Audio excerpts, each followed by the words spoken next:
یہ جو ہم نے سگریٹ پکڑے ہیں تقریباً اس میں 1,17,00,000 سٹکس ہیں اور اس میں جو ہے اس کی مالیت تقریباً ٹیکس کی جو ہے وہ بنتی ہے 7,15,00,000۔ یہ رات کو بھی انہوں نے ہم نے کافی اس پہ کیا لیں کہ انٹرسیپٹ کیا گاڑیوں کو اور اس میں ایسے سگریٹ کو پکڑا ہے جس پہ ڈیوٹیز ٹیکسز پے نہیں ہوئے تھے، اور اس میں جو ہمارا ایک لاس ہے تقریباً اراؤنڈ اباؤٹ کوئی 15 سے 20 کروڑ کا اس پہ لاس ہو چکا ہے سگریٹ کی وجہ سے ایشو آتا ہے، جس کی وجہ سے اس میں تھوڑی سے جو کرمنل پروسیجرز ہے اس پہ اسٹیبلش کرنا کہ فلاں بندہ اس میں انوالو تھا، اس میں تھوڑی سی پرابلم ہے، لیکن انفیکٹ جہاں تک اس میں کرمنل پروسیجرز کا تعلق ہے کچھ کیسز اگر وہ بار کوڈ سٹیمپ نہ لگی ہو اٹس مین کہ وہ ڈیوٹی پیڈ نہیں ہے اور وداؤٹ سیل ٹیکس ڈیوٹی اور ڈیوٹی کے وہ مارکیٹ میں سیل کیے گئے ہیں۔ میرے ساتھ چیف کمشنر عاصم افتخار صاحب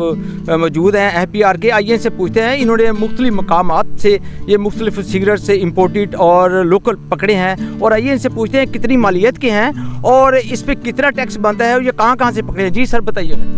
یہ جو ہم نے سگریٹ پکڑے ہیں تقریباً اس میں 1,17,00,000 سٹکس ہیں اور اس میں جو ہے اس کی مالیت تقریباً ٹیکس کی جو ہے وہ بنتی ہے 7,15,00,000 اور مارکیٹ ویلیو ان کی 8.25 کروڑ ہے۔ تو یہ ہم نے جو مختلف ریٹیل شاپ سے، مختلف ویئر ہاؤسز سے اور سڑکوں سے اور جو مختلف جو ہول سیلرز ہیں ان سے جا کے پھر ہم چیکنگ کے دوران ہمیں جب نظر آتے تھے کہ ان پہ نان ڈیوٹی پیڈ ہیں یا کاؤنٹر فیڈ ہیں تو ان کو پھر ہم سیز اور کنفسکیٹ کر کے لے آتے تھے۔ اچھا سر، مجھے یہ بھی بتائیے گا ہمیں کیسے پتہ چلتا ہے کہ ان لوگوں کے پاس یہ نان کسٹم پیڈ سگریٹ پڑے ہوئے ہیں، تو ہم ان تک کیسے رسائی ہم حاصل کرتے ہیں؟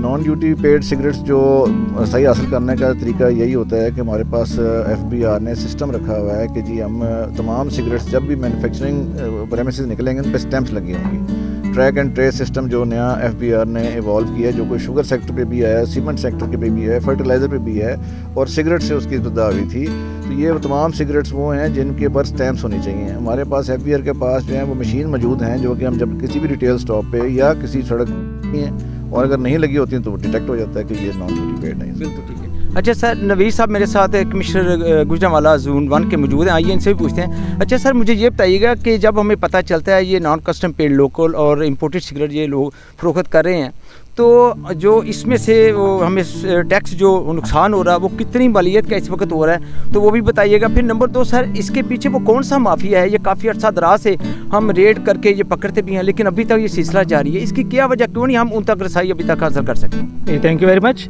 پہلے تو کہہ لیں کہ میں ایک چیز واضح کرتا چلا جاؤں کہ جس طرح آپ نے فرمایا کہ اسمگلڈ سگریٹ ہیں، اسمگلڈ سگریٹ جو ہے وہ اسکوپ ہمارے کسٹم ڈپارٹمنٹ کا FBR میں، اور ہمارے پاس جو اسکوپ ہے ہم 2 قسم کے سگریٹ پکڑتے ہیں، ایک کاؤنٹر فیڈ سگریٹ اور دوسرے وہ سگریٹ جس پہ ڈیوٹیز اور ٹیکسز پے نہ کیے گئے ہوں۔ تو اس میں کہہ لیں کہ جو دونوں جو سگریٹس ہیں یہ جنرلی صحت کے لیے بھی نقصان دہ ہیں اور ہیومن کے لیے ایک ڈینجرس چیز ہے، اور ہماری جو اس وقت انفورسمنٹ نیٹ ورک ہے گوجرانوالہ میں وہ روڈس کے اوپر بھی، دکانوں کے اوپر بھی، اور بعض اوقات یہ رات کو بھی انہوں نے ہم نے کافی اس پہ کہہ لیں کہ انٹرسیپٹ کیا گاڑیوں کو اور اس میں ایسے سگریٹ کو پکڑا ہے جس پہ ڈیوٹیز ٹیکسز پے نہیں ہوئے تھے، اور اس میں جو ہمارا ایک لاس ہے تقریباً اراؤنڈ اباؤٹ کوئی 15 سے 20 کروڑ کا اس پہ لاس ہو چکا ہے سگریٹ کی وجہ سے گوجرانوالہ کی ڈویژن اپنا RTO کے جو جورسڈکشن میں آ رہے ہیں۔ تو اس میں ہماری جو ٹیمیں ہیں اس کو فردر اسٹرینتھن کرنے کے لیے ہم فردر اس میں کوشش کر رہے ہیں کہ اس انفورسمنٹ کو مزید بہتر بنایا جا سکے اور جو ٹیکس ریونیو ہے اس میں انکریز کی جا سکے۔ اچھا سر، جب ہم ان سے یہ سگریٹ جو کانفسکیٹ کرتے ہیں، جب پکڑتے ہیں، کیا ان لوگوں کے خلاف کبھی آپ نے FIR درج کی، ان کو اریسٹ کیا ہو؟ جہاں تک اس میں کہہ لیں کہ سگریٹس کے حوالے سے ہے، یہ جنرلی ہوتا ہے اس طریقے سے کہ جب ہم ٹیکسز کی بات کرتے ہیں تو سگریٹس کے اوپر جو ڈیوٹی اور ٹیکسز ہیں ان کی ایکچوئل قیمت سے زیادہ ہوتا ہے، تو عام طور پر لوگ جس کو ہم پکڑتے ہیں وہ ڈس اون کر دیتے ہیں گاڑیوں کے، یہ ہمارے سگریٹ ہے ہی نہیں ہے، تو اس کی اونرشپ کا ایشو آتا ہے جس کی وجہ سے اس میں تھوڑی سے جو کرمنل پروسیجرز ہے اس پہ اسٹیبلش کرنا کہ فلاں بندہ اس میں انوالو تھا، اس میں تھوڑی سی پرابلم ہے، لیکن انفیکٹ جہاں تک اس میں کرمنل پروسیجرز کا تعلق ہے کچھ کیسز کہہ لیں کہ لاہور میں چل رہے ہیں جس پہ کہہ لیں کہ جو ہمارے KP میں جو فیکٹریز تھیں ان کو سگریٹس کے لیے گاڑیوں کی جا رہی تھی، روڈ پہ انٹرسیپٹ کیا گیا۔ ساتھ جی آفیسر رانا ندیم صاحب موجود ہیں، IRENT انچارج ہیں اور FBR کے۔ آئیے ان سے پوچھتے ہیں جی ان کو کیسے پتہ چلتا ہے یہ جو سگریٹ پکڑتے ہیں جب، اور یہ نان کسٹم پیڈ ہے، نان ڈیوٹی ہیں اور لوکل اور یہ امپورٹڈ ہوتے ہیں، آئیے ان سے پوچھتے ہیں یہ کیسے پکڑتے ہیں، ان کے پاس کون سے سورس ہوتے ہیں جس کی بنا پر ان لوگوں کو پکڑتے ہیں؟ جی بتائیے گا رانا صاحب۔ السلام علیکم جی۔